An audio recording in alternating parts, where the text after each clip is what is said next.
नमस्कार। आप सभी प्रिय साथियों का हार्दिक स्वागत एवं अभिनंदन। साथियों, साक्षात्कार के इस महत्वपूर्ण व्याख्यान में आप सभी का मैं अभिनंदन करता हूं। साथियों, साक्षात्कार में अधिकांश साथियों की सबसे जो महत्वपूर्ण ध्येय निष्ठता होती है वो होती है हिंदी साहित्य के इतिहास के प्रति।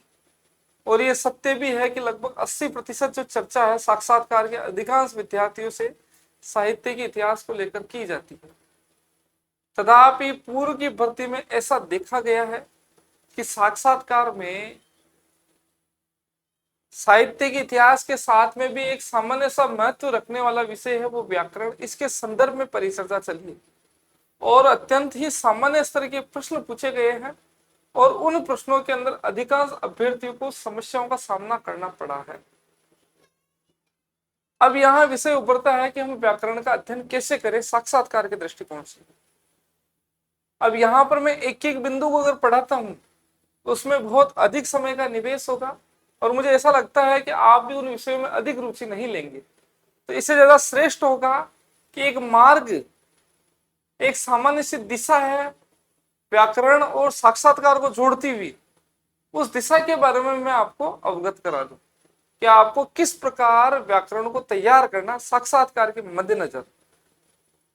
सबसे पहले साथियों, हिंदी व्याकरण में आप इस चीज का ध्यान रखें, जितने भी बिंदु निहित है अपने पाठ्यक्रम में या पाठ्यक्रम से इतर, उन बिंदुओं की एक सूची अच्छे से तैयार कर लें।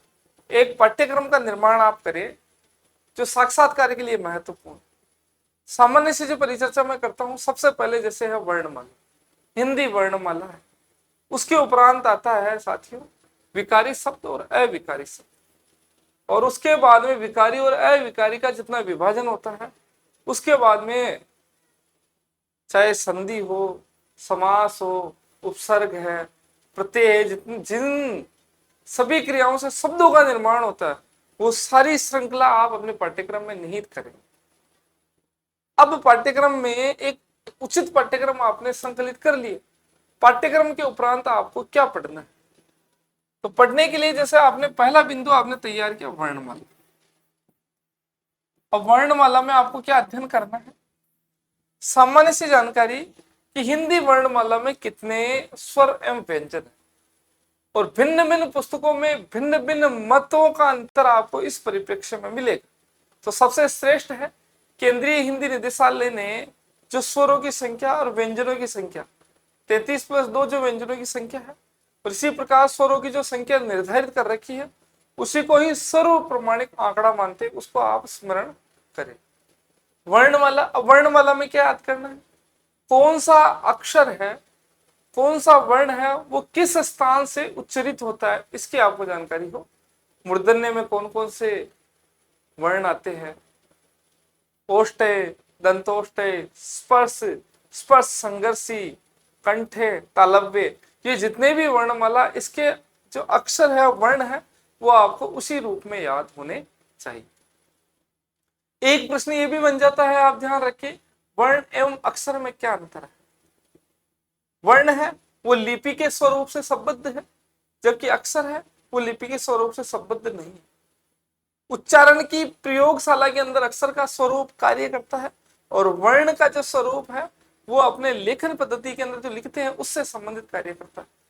तो ऐसे करके वर्ण और अक्षर में क्या अंतर है, ऐसे पूरी प्रक्रिया में पूरे साहित्य के इतिहास का जो मैंने आपको अध्ययन करवाया साथियों, उसमें मेरा प्रयास ये रहा कि अधिक से अधिक जो सामग्री है मैंने तुलनात्मक दृष्टिकोण को रखते हुए व्यक्त की है, जिससे आपको समझने में मदद करेगा। उस पूरी श्रृंखला में आप देखेंगे सगुण निर्गुण में अंतर क्या है, प्रगतिवाद, प्रयोगवाद, प्रयोगवाद, नई कविता, प्रयोगवाद, पूरी श्रृंखला है, उसमें अंतर ही अंतर है।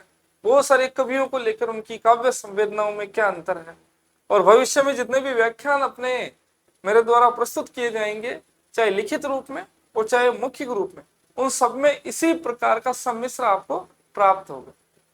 तो वर्णमाला जैसे इस प्रकार याद कर ली। अब इसके बाद में जैसे हम देखिए कि एक आगे बढ़ते हैं, जैसे कि सबसे पहले वर्ण क्या है, ध्वनि क्या है, शब्द क्या है, वाक्य क्या है, शब्दों का निर्माण कैसे किया जाता है, शब्दों के प्रकार किस प्रकार है, रचना के आधार पर, उत्पत्ति के आधार पर, अर्थ के आधार पर, ये ऐसे करके तमाम जो पहलू है उनको आप अच्छे से ध्यान रखेंगे। तत्सम शब्द क्या है, तद्भव शब्द क्या है, इनके सामान्य से बोलने के अंदर एक जानकारी आपको ध्यान होनी चाहिए। और कुछ तत्सम शब्द आपके स्मरण में भी रहने चाहिए। जैसे केला है उसको कदली बोलते हैं, खीर को क्षीर बोलते हैं, दूध को दुग्ध बोलते हैं, दही को दधी बोलते हैं। ये जो सामान्य जो शब्दावली है उनके बारे में आपको सामान्य से समझ रहे, ये साक्षात्कार में आप ध्यान रखें। अब इसमें से सर्वाधिक जो महत्वपूर्ण पहलू उसको भी मैं अवगत करा दूंगा, जो पूर्व के साक्षात्कार में चर्चा में रहा था, ये हो गया। उसके बाद में जब हम विकारी और अविकारी शब्दों के संदर्भ में अध्ययन करते हैं तो विकारी क्या है, अविकारी क्या है, विकारी में कौन कौन से आते हैं, अविकारी में क्या क्या आते हैं। सबसे पहले जैसे संज्ञा है, संज्ञा के बारे में आप क्या करेंगे, संज्ञा किसे कहते हैं, संज्ञा के कितने प्रकार हैं, और प्रत्येक प्रकार की परिभाषा, और परिभाषा के साथ में 3 या 4 उदाहरण आपको याद हो। ऐसे बहुत सारे साथी हैं जिनसे ये पूछा गया है कि व्यक्तिवाचक संज्ञा क्या, भाववाचक संज्ञा किसे कहते हैं, उसके 4 उदाहरण आप बताएं। अब तत्काल ऐसे प्रश्न की जो प्रश्नोत्तरी वो चल गई। अब मानसिक रूप से विद्यार्थी साक्षात्कार के अंदर साहित्य के इतिहास और काव्य शास्त्र को लेकर रहता है, और उससे ये प्रश्न पूछ लिया गया क्या भाववाचक संज्ञा को पढ़ाइए। अब बड़ा जटिल कार्य हो गया। तो एक श्यामपट्ट कार्य के दृष्टिकोण से भी आप ध्यान रखें कि 2 या 3 बिंदुओं का आप भली भांति तैयार कर ले, जिनको आपको पढ़ाना है। संज्ञा पढ़ानी है, सर्वनाम पढ़ाना है, इत्यादि जो प्रकरण आपको पढ़ाना है उसको भली भांति आप स्मरण कर। संज्ञा किसे कहते हैं और संज्ञा के प्रकार, भाववाचक संज्ञा किस प्रकार बनाई जाती है, 3-3, 4-4 उदाहरण पहले ही आप बिंदुवार याद कर ले, अंगुलियों पर याद रहे, ताकि उस समय आपको अतिरिक्त प्रयास नहीं करना पड़े याद करने। सर्वनाम किसे कहते हैं, सर्वनाम के विभिन्न भेद कौन से हैं, आप ध्यान दें। अगर मैं ऐसा विद्यार्थी जिसने 2-2.5 महीने तक किताब नहीं उठाई व्याकरण से समझ, और उससे पूछा जाए कि सर्वनाम कितने प्रकार के होते हैं, कौन कौन से प्रकार है, तो मैं कह सकता हूं साथियों, साहित्य का अगर मर्मज्ञ भी है तो 6 प्रकारों में से हो सकता है एक प्रकार के अंदर गड़बड़ कर दे। एक प्रकार में वो कहीं ना कहीं विशेषण वाले प्रकार को उसमें दर्शा देगा, या सर्वनाम के प्रकार में विशेषण में जाके घुसा देगा। ये दिक्कत आती है। इसलिए सर्वनाम के प्रकार कौन से हैं और प्रत्येक प्रकार के 2-2 उदाहरण आप याद रखें। बहुत ज्यादा जटिल कार्य नहीं है। 5 से 6 पृष्ठों की सामग्री पूरी आपकी बनेगी, एक नोट्स रूप में आप याद करें। फिर विशेषण है, विशेषण कितने प्रकार के होते हैं, विशेष्य और विशेषण क्या है, प्राय विशेषण किसे कहते हैं, विशेषण के कितने प्रकार है, ये आपको ध्यान हो। तो ये पहलू है जिनको मैं अवगत करा रहा हूं, उनको आप भली बात याद करें। थोड़ा सा आगे बढ़ते हैं। संधि क्या है, संधि के कितने प्रकार है। अब जैसे संधि में आपने संधि किसे कहते हैं ये याद कर लिया, स्वर संधि है, व्यंजन संधि है और विसर्ग संधि। अब इसमें क्या ध्यान रखना आपको साथियों, जो स्वर संधि है, इस स्वर संधि के जो प्रकार है, दीर्घ संधि है, इसके 3 उदाहरण आपको याद रहे। अयादि संधि है, इसके भी 3-4 उदाहरण आपको याद रहे। ऐसे करके 10 से 15 उदाहरण आपके स्वर संधि से बनेंगे भिन्न भिन्न प्रकार से। व्यंजन संधि के 5 से 6 उदाहरण आप याद रख ले, विसर्ग संधि के 6 से 7 उदाहरण, 5 से 6 उदाहरण याद रख ले। अब आपसे ये कह दिया जाए विसर्ग संधि पढ़ा के बताए, तो आप विसर्ग संधि की परिभाषा, सबसे विसर्ग संधि किसे कहते हैं उसकी परिभाषा भली बात याद करें और उदाहरण रखें के साथ। विद्यार्थियों आज हम उदाहरण समझेंगे। विद्यार्थियों शब्द आपको बोलना नहीं, विसर्ग संधि लिखी, उसकी परिभाषा लिखी और उसके बाद में एक उदाहरण लिखा, इस प्रकार इसका मेल होता है, उसका जो संधि होती है उसको समझा सकते हैं, चाहे शब्द से संधि विच्छेद समझा सकते हैं। ये दोनों प्रकारों को आप अध्ययन में उपयोग में ले सकते हैं। ये तब संभव हो पाएगा जब आपसे ये प्रश्न, और ये प्रश्न काफी विद्यार्थी से पूछा गया। आप आश्चर्य करेंगे, पिछली बार के साक्षात्कार में लगभग 30 से 40% विद्यार्थियों, प्रत्येक जिसने साक्षात्कार दिया उसमें से 30 से 40% विद्यार्थियों से व्याकरण को लेकर चर्चा चली है। हो सकता है साक्षात्कार संपन्न होते होते ही उनको कह दिया गया एक बार ये बता दो, एक बार पढ़ाने के बाद में दोबारा पढ़ाने के लिए कह दिया गया ये काम करो, आप व्याकरण पढ़ाओ, व्याकरण का ये बिंदु पढ़ा।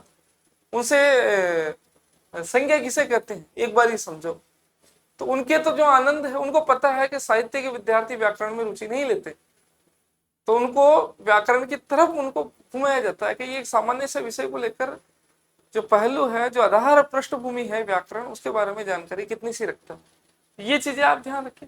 संधि के बाद में जो समास आता है, समास में भी यही नियम लागू होता है। समास के जो प्रकार है, उन प्रत्येक प्रकार में 3-3 उदाहरण आप याद करें। अव्ययी भाव समास, द्वंद्व समास, द्विगु समास, बहुब्रीहि समास। आपको लगेगा बड़ा हास्यास्पद है, बहुब्रीहि समास सरल सा है, क्या सोच।